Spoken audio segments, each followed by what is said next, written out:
बहुत से लोग इस प्रॉब्लम से जूझ रहे हैं और बहुत सारी दवाइयां खा रहे हैं, फिर भी कोई आराम नहीं मिल रहा है और धीरे धीरे ये प्रॉब्लम बहुत बड़ी बड़ी बीमारियों का कारण बन जाती है। और ये छोटी सी प्रॉब्लम को हम आसानी से घर में ट्रीट कर सकते हैं।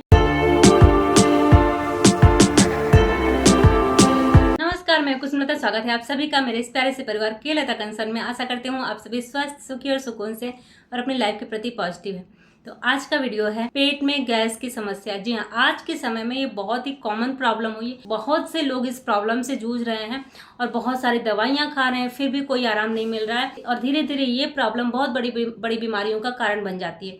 और ये छोटी सी प्रॉब्लम को हम आसानी से घर में ट्रीट कर सकते हैं। पेट में भारीपन, दर्द, जी घबराना, ब्लोटिंग होने लगती है, कभी दस्त, कभी कब, ये सब पेट में गैस बनने का कारण हो जाते हैं। और पेट से ही सभी बीमारियों का जन्म होता है। हमारे शरीर में 100 में से 80% बीमारियों का कारण ही हमारा पेट का खराब होना या पेट में प्रॉब्लम होना होता है। तो अगर आपको अपनी सब बीमारियों से निजात पाना है ना, अपनी बीमारियों से छुटकारा पाना है, तो अपने पेट को सही रखना पड़ेगा, अपने डाइजेशन को सही रखना पड़ेगा। तो अगर आपको पेट में गैस बनने की किसी भी तरह की कोई समस्या हो तो अलर्ट हो जाइए। या आपकी किसी भी बहुत बड़ी समस्या होने का एक कारण बन सकती है। बन क्या सकती है, आज की डेट में बहुत सारे लोग इन सब छोटी छोटी समस्याओं को अवॉइड कर देते हैं और ये बहुत बड़ी बीमारियों का कारण बन जाती हैं। तो इस तरह की समस्याओं को बिल्कुल भी नजरअंदाज ना करें, इसका अच्छे से इलाज करें। तो आइए पहले जानते हैं कि हमारे पेट में गैस की समस्या होती क्यों, उसके कारण क्या है। उसका सबसे पहला कारण तो हमारे खाने खाने का तरीका है। हम जो खाना खाते हैं ना, उसे खाते नहीं है, निगल जाते हैं बस। मतलब हम एक खाने पे एहसान करते हैं कि मतलब हम जीने के लिए नहीं खा रहे, हम खाने के लिए जी रहे, ठूस ठूस करके हम खाना खा लेते हैं। जो खाना हमें 30 मिनट से 45 मिनट तक के समय में खाना चाहिए, उसे हम 5 मिनट में खा करके हट जाते हैं।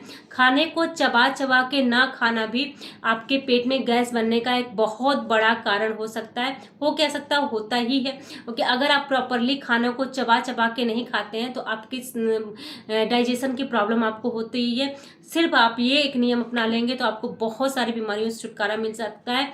बस आपको करना क्या है, जब आप खाना च्यू कर रहे हो तो आप गिनते जाइए, कम से कम 32 से 45 बार तक खाने को च्यू जरूर करें। छोटा बाइट ले और इतना च्यू करें कि खाना आपके मुंह में पानी बन जाए और उसे तब निकले। ये छोटा सा जो नियम है ना, ये आपको आपके शरीर में बहुत बड़ी बीमारियों को ठीक करने में हेल्प कर सकता है। तो कोशिश करें कि ये एक नियम तो अपने दिनचर्या में जरूर रखें। आपका एक खाने में जो समय लगेगा ना, वो आपकी पूरी जिंदगी के डॉक्टर के चक्कर काटने में जो समय बिताएंगे ना, उसको बचा सकता है। तो बस थोड़ा सा समय का इन्वेस्ट आपको अपने ऊपर करना पड़ेगा अगर इस तरह की समस्याओं से, पेट की समस्याओं से बचना है और पेट से होने वाली जितनी बीमारियां उससे बचना है। तो खाने को अच्छे से चबा चबा के खाएं और खाना जरूरत से ज्यादा खा लेना। कुछ लोग होते हैं ना, खाना बहुत अच्छा बना है तो खूब ढेर सारा खाना खा लेते, ये भी बहुत गलत तरीका है। इससे भी गैस की बीमारी, डाइजेशन की बीमारी होने का खतरा बढ़ जाता है। तो खाना जितनी भूख है उतनी ही खाएं या फिर भूख से कम ही खाएं, ज्यादा खाने की कोशिश ना करें। आपको जितनी भूख है उससे एक रोटी कम खाएं तो आप हमेशा हेल्दी रहेंगे। तीसरा है खाना खाकर बैठ जाना या सो जाना। जी हाँ, कुछ लोग कहते हैं कि खाना खा के 10 मिनट के लिए सो जाना चाहिए। बिल्कुल नहीं, खाना खा के थोड़ा सा मूवमेंट जरूर करें ताकि खाने का पाचन अच्छा हो। तो जब भी खाना खाए, खाना खाने के बाद कुछ देर टहलने या फिर घूमे, कोई भी एक्टिविटी जरूर करें। खाना खा के तुरंत सोना या बैठ जाना आपके लिए सबसे बड़ा खतरा। आज की डेट में सबकी दिनचर्या ऐसी हो गई कि खाना खाते हैं उसके बाद लैपटॉप चलाने लगते हैं, कंप्यूटर चलाने लगते हैं, या फिर कुछ नहीं तो लेट करके फोन पे स्क्रॉल करने लगते हैं। ऐसा बिल्कुल भी ना करें। खाना खाने के बाद कुछ देर वॉक कर ले या फिर घूम ले, टहल ले, जो भी अपना काम करना वो कर ले। खाना खाने के बाद सोए या बैठे तो पेट में गैस बनने का ये भी एक कारण बन सकता है। और नेक्स्ट है टीवी देखते हुए खाना खाना। जी हाँ, हम आज की डेट में लगभग सभी लोगों का ये हालत हो गया है कि बिना टीवी देखे वो खाना ही नहीं खाते। टीवी देखना मस्ट होता है। खाना खाते समय तो जरूर टीवी देखते हैं, तो खाना खाते समय टीवी को अवॉइड करें। क्योंकि टीवी देखते देखते ना आप जरूरत से ज्यादा खा लेते हैं और आपके माइंड को सिग्नल भी नहीं जाता आपका पेट भर गया है, और जल्दी चबा चबा के खा लेते हैं। खाने पे कंसंट्रेशन करना बहुत जरूरी है।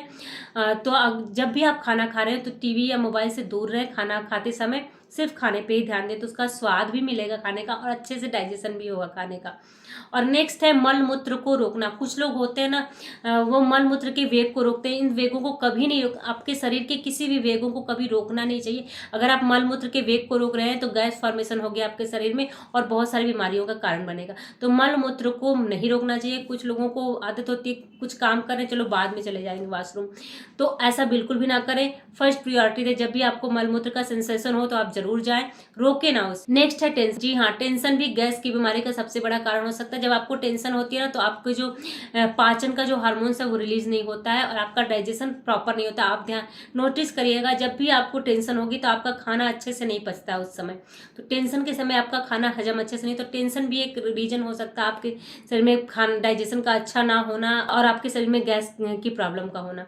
टेंशन भी एक बहुत बड़ा रीजन है। नेक्स्ट है भोजन जल्दी जल्दी करना। लोग बहुत ज्यादा सबको जल्दी रहती है, भोजन लेते हैं और जल्दी जल्दी करके चले आते हैं। तो ऐसा बिल्कुल भी ना करें, भोजन को आराम से करें। जीने के लिए भोजन करें, भोजन करने के लिए ना जी। आराम से करिए, भोजन से ही आपका पूरा शरीर चलना है। भोजन करने के लिए आप कमाने जा रहे हैं, सबका सारा काम आप पेट भरने के लिए करें, तो कम से कम पेट भरने के लिए एटलीस्ट 30 से 45 मिनट जरूर निकालें। बिना समय के भोजन करना, कुछ लोगों की आदत होती है ना, जब भी मन किया अपना उठे और भोजन कर लिया। जब भूख रहती है तो भोजन नहीं करते, बाद में उठ के चलो बाद में कर लूंगा, बाद में जाके भोजन करते। तो समय से भोजन करिए, जब आपको भूख लगे तभी भोजन करिए, बिना भूख के भोजन मत करिए। कुछ लोगों की आदत होती है कि वो रात के 12 बजे उठेंगे, उनको थोड़ा सा क्रेविंग हुई तो वो खाना शुरू कर देते हैं। तो ऐसा बिल्कुल मत करिए, समय से भोजन करिए। सूर्योदय से लेकर सूर्यास्त तक का समय बेस्ट होता है भोजन करने का, तो समय के अनुसार ही भोजन करें। और कुछ लोगों को होता है बार बार दिन भर क्रेविंग होती रहती है, दिन भर कुछ ना कुछ खाते रहते हैं, तो एक बार का खाना पचा नहीं, दूसरी बार फिर से आप खाना खा लिए तो वो खाना डाइजेस्ट नहीं होता है और गैस की प्रॉब्लम और भी बहुत सारी पेट की प्रॉब्लम आपको होती है। तो अब जानते हैं इसका बचाव कैसे करें। सबसे पहले तो जैसे मैंने बताया, भोजन को अच्छे से चबा चबा कर खाएं और भोजन करने के बीच में पानी ना पिएं, टीवी मोबाइल इन सब चीजों से दूर रहें। भोजन करने के दौरान बिना टाइम के भोजन ना करें, टेंशन से थोड़ा सा दूरी बना रहे, मेडिटेशन करें। टेंशन भी एक बहुत बड़ा रीजन है, इसलिए टेंशन से बचें। भोजन करने के बाद पैदल जरूर चलें। तो ये सारी चीजें आप इससे बचाव में कर सकते हैं। आप जानते हैं क्या घरेलू उपाय है जिसको अपना करके हम गैस की समस्या का समाधान कर सकते हैं। तो उसके लिए आपको अजवाइन, सौंफ, पुदीना और बड़ी इलायची, इन सभी को 2 कप पानी में उबाल लीजिए। जब पानी आधा रह जाए तो इसको छान करके पी लें। किसी भी तरह की गैस की बीमारी को दूर करने में मदद करता है।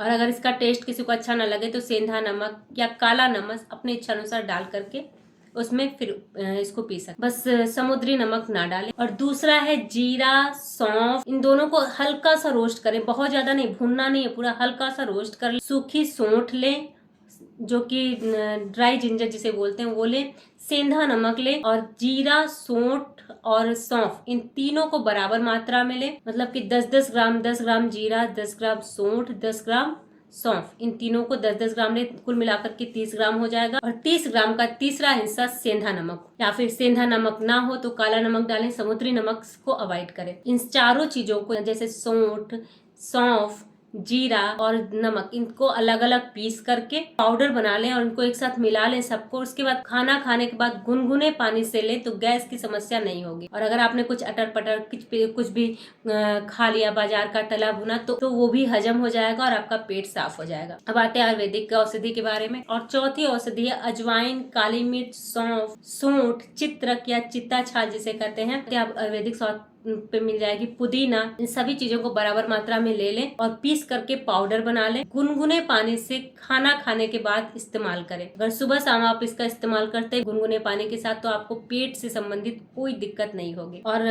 अगर आपको कब्ज की शिकायत हो तो या तो आप अरंडी का तेल दूध में, गाय के दूध में मिला करके ले सकते हैं, या फिर इसबगोल की भूसी ले सकते हैं। इसबगोल की भूसी भी बहुत अच्छा ऑप्शन है आपको कब्ज से राहत दिलाने में, आपका पेट साफ करने में, और आपको किसी भी तरह की प्रॉब्लम नहीं होती, बहुत इजीली पेट आपका साफ हो जाता है इसबगोल की भूसी से। तो आते हैं परहेज के बारे में, क्योंकि आयुर्वेदिक दवाई के साथ परहेज बहुत जरूरी है।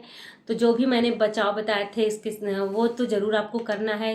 खाना आराम से खाना है, धीरे धीरे टाइम से खाना है, खाना खाने के बाद टहलना है। उसके साथ ही आपको तला भुना बाजार की सारी चीजें नहीं लेनी है। साथ ही आपको डाइजेशन का अगर इशू है तो आप खाना खाने के बाद 1 गिलास तक्र ले सकते हैं, उसमें त्रिकटु पाउडर डाल सकते हैं, सौंठ, पिपली, काली मिर्च, इन तीनों का चूर्ण बना करके उसमें डाल करके काला जीरा का और धनिया पाउडर ये भून करके डाल करके मसाला छाछ बना करके ले सकते हैं। तो ये भी आपकी पेट में गैस की जो प्रॉब्लम है उसको दूर करेगी, कब्ज की शिकायत को दूर करेगी, आपके हाजमा को अच्छा करेगी। तक्र लेने, भोजन करने के बाद मट्ठा, छाछ या तक्र जो भी आप कहते हो उसे वो लेना भी एक बहुत अच्छा ऑप्शन है। आप चाहते हैं इस परहेज के बारे में तो तला भुना मसालेदार चीजों का सेवन कम करें। मीट, दारू, अंडा ये सब चीजों का सेवन से भी बचें। घी का इस्तेमाल कम करें। घी का इस्तेमाल अगर आप बहुत ज़्यादा फिजिकल वर्क कर रहे हैं तब करिए, अदरवाइज अगर आप बहुत ज़्यादा फिजिकल वर्क नहीं कर रहे हैं तो घी का इस्तेमाल ना। खाने में सलाद खाएं, हरी सब्जियों का सेवन करें। हरी सब्जियां, साग ज़्यादा से ज़्यादा लें। सूप का सेवन करें, सब्जियों का सूप बना करके उनका सेवन कर सकते हैं। और पेट के रोगियों के लिए पपीता, अनार और नारियल गिरी ये सब बहुत फायदेमंद होता है। तो पपीता तो बेस्ट फल है। अगर आपको पेट की कोई समस्या तो पपीता का सेवन आप जरूर करें। आज के लिए बस इतना ही। मेरे द्वारा दी गई इन्फॉर्मेशन आपको अच्छी लगे तो चैनल को सब्सक्राइब करिए, लाइक करिए, शेयर करिए अपने दोस्तों, मित्रों, फैमिली के साथ, ताकि वो भी इसका लाभ ले सके। और कमेंट करके मुझे जरूर बताइए कि आपको ये वीडियो कैसा लगा, क्योंकि आपका एक कमेंट मुझे बहुत सारी मोटिवेशन देता है कि मैं और भी अच्छे अच्छे टॉपिक्स पर वीडियो लेकर के आपके समझ प्रस्तुत हूँ। तो आपका वैल्यूएबल कमेंट जरूर दीजिए। तब तक के लिए धन्यवाद।